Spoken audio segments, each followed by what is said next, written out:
Salut tout le monde, j'espère que vous allez bien. Et bien aujourd'hui on va parler de jeux rétro multijoueurs, mais des jeux où tu jouais pas simplement qu'à deux, mais voire à 3, 4 en même temps.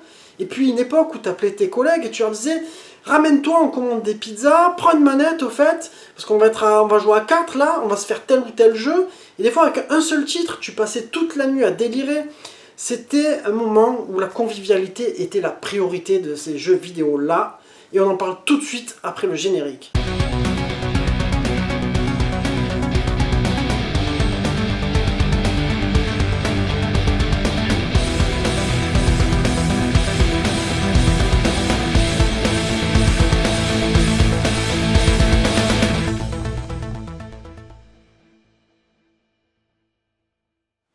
Alors je vous ai fait une petite sélection de 10 jeux pour lesquels moi je me rappelle avoir le plus joué, tu vois, un multi à la maison avec les collègues. Alors après vous allez me dire, ah t'as pas cité tel ou tel jeu, justement les commentaires seront là pour ça les amis, parce que c'est vrai que quand tu joues à 3 ou 4, des fois t'en avais un ou deux qui disaient, ah moi ce jeu là j'aime pas, j'arrive pas à jouer, puis il y a des jeux qui étaient un petit peu techniques, j'en parlerai tout à l'heure. Du coup vous avez peut-être une liste différente de moi, et on va commencer tout de suite avec un jeu sur lequel je sais qu'on a poncé sur la Super Nintendo, c'était un truc de dingue. Le fameux jeu où tu lâches des petites bombes, ben forcément c'est Bomberman, où tu avais ton arène, et en fait chaque joueur apparaissait dans un coin de l'arène différente, et puis ben, tu arrivais avec ta première bombe, tu cassais un peu le décor, et des fois en faisant exploser le décor, tu avais un autre item tel que des patins à roulettes qui te permettaient d'aller plus vite, ou un gunbox qui te permettait de renvoyer la bombe, etc. Et ça c'est un jeu qui était complètement dingue. Et d'ailleurs pour y jouer, parce que la Super Nintendo à cette époque-là, elle n'avait que 2 ports manettes, du coup il fallait acheter une rallonge de manettes, enfin comment dire ça, moi j'avais acheté le Super 5 Play en fait, je sais pas si vous connaissez celui-là, je pense qu'il était un petit peu moins connu, en général les gens avaient l'officiel Bomberman qui était de Hudson Soft, et ben moi à l'époque je le trouvais pas, et du coup j'avais trouvé celui-là, alors qui te dit que tu peux jouer jusqu'à 5, mais j'ai pas vraiment connu de jeu qui allait jusqu'à 5 joueurs sur Super Nintendo, dites-moi si vous en connaissez. Et du coup, c'est vrai qu'on s'est passé des soirées de malades. En plus, Bomberman, c'était pas difficile à jouer. En fait, tout le monde, c'était très accessible. Et c'était du coup un jeu que tu pouvais sortir à coup sûr, tu vois. Ensuite, on va enchaîner sur un jeu qui, lui, était plus technique, justement, où il fallait prendre un petit peu le coup avec la manette, selon les armes que tu voulais utiliser. Et là, c'est un jeu où, je vais te donner un indice, tu avais des vers de terre qui se faisaient la guerre. Et bien, il s'agit bien de Worms. Alors moi, j'ai le World Party là qui me reste sur PS1, mais j'avais démarré tout de suite avec le premier du nom qui était sorti en 95.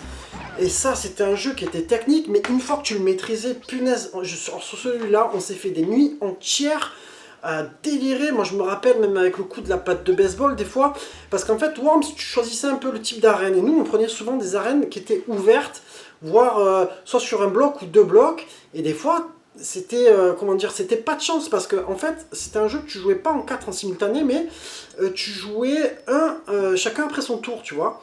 Et donc chacun avait 4 vers de terre et ils étaient un peu random sur la position de la map. Et des fois, toi, tu étais le 4e joueur. Alors, ce qui avait de bien avec ce jeu-là, par contre, c'est que tu avais besoin que d'une manette, puisque chacun se la passait. Et puis, ben, malheureusement, comme je te disais, des fois, tu étais le dernier à jouer, et malheureusement, ta team, elle était sur le bord d'un ravin. Genre, tu en avais 3 persos de ta team qui étaient mal placés comme ça, et t'as un poteau qui arrive, qui prend la patte de baseball et qui t'envoie tout le monde à l'eau. Ça, c'était un truc de dingue. Ce jeu-là demandait quand même pas mal d'heures de maîtrise, aussi pour te servir des armes, la corde ninja, etc., qui n'était pas facile à contrôler. Mais franchement, une fois que tu avais le coup, tu te régalais vraiment. Alors je te dirais que c'est vrai qu'au bout de 20 ou 30 heures, là tu commençais vraiment à maîtriser tout ça. Et du coup, tu faisais des parties encore plus folles parce que tu arrivais à enchaîner des super coups. Et c'était un truc de dingue. Tu avais le mouton aussi qui te faisait trop délirer. Tu balançais un mouton qui explosait. C'était un jeu qui était complètement pas moral du tout. Mais alors qu'est-ce qu'on a pu rigoler sur ce jeu-là. Malgré qu'il était technique. Moi je me rappelle, j'avais réussi à emboucaner mes potes à dire les gars, il faut un peu jouer, tu vas voir, ça va rentrer, etc. Au début c'était difficile. Moi je me rappelle de certains potes qui disaient oh purée, non, c'est trop dur et tout. Et puis au final on rigolait tellement qu'on arrivait à l'emboucaner pour qu'il joue avec nous, tu vois.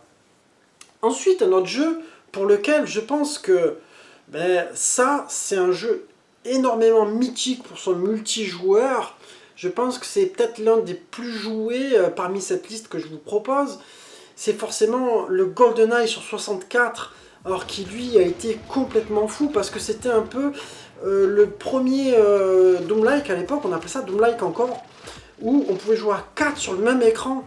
Et c'était complètement dingue. Mais le plus fou, c'est que normalement, dans les FPS actuels, chacun a sa télé, chacun a sa console, etc. Bon, c'est normal, c'est sa technologie qui a avancé. Mais à cette époque-là, du coup, tu pouvais regarder dans l'écran de ton pote, voir où il était, pour savoir où il se cachait des fois, tu vois. Il y avait un peu des coups vislards comme ça. Mais ce jeu, purée, c'est pareil. Qu'est-ce qu'on a pu le poncer?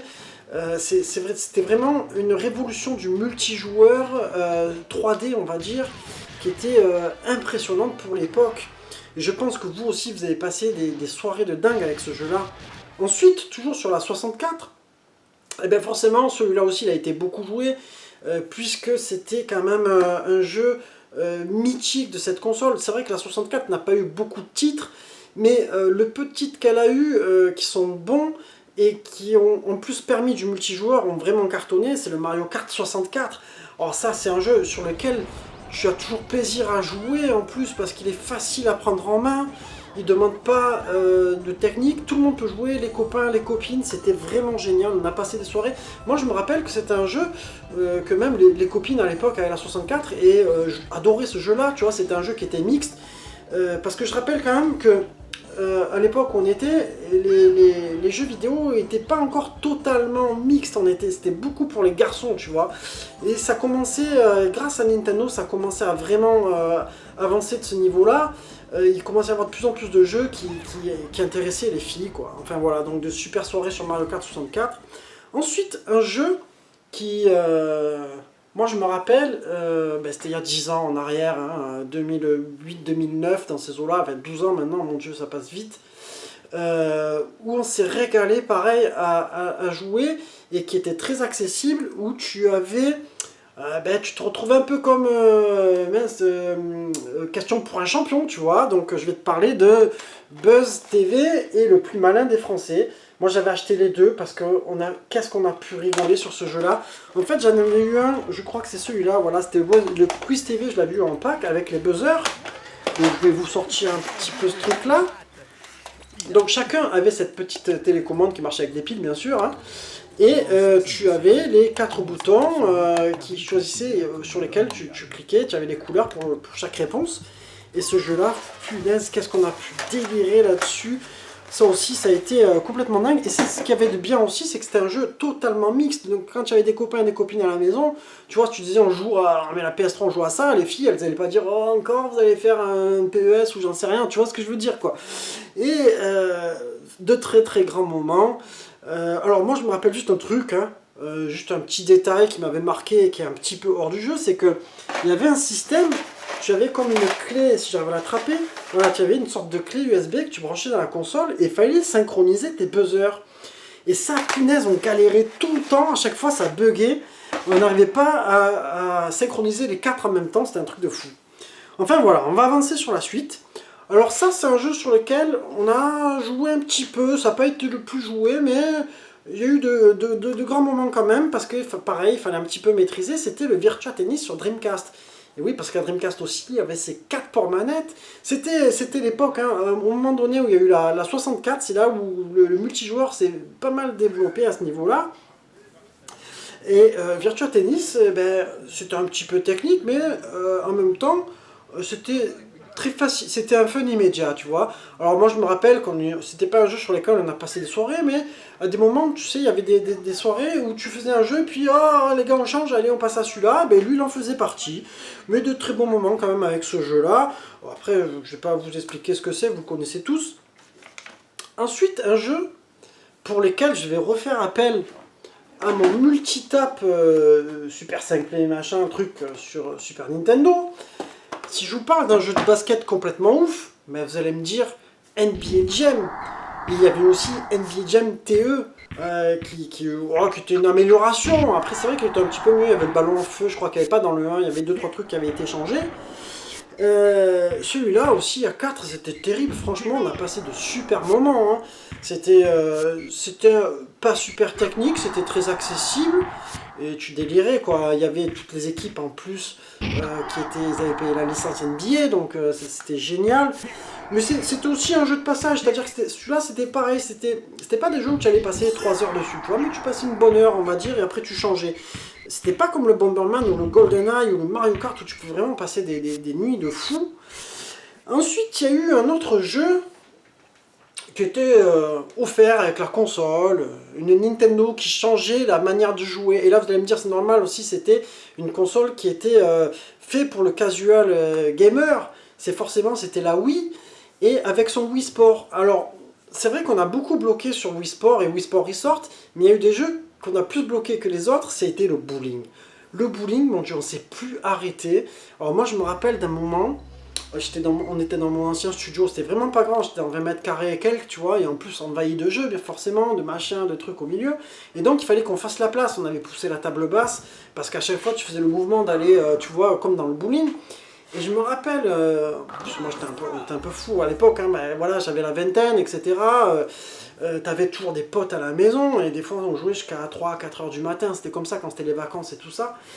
Et je me rappelle d'une copine qui avait, heureusement elle avait gardé la dragonne hein, sur la manette, sur la Wiimote, mais elle avait la table basse pas très loin d'elle à droite, et elle a fait un faux mouvement, il y avait une bière, je me rappelle, la bière elle a fait un vol plané, mais un truc de malade.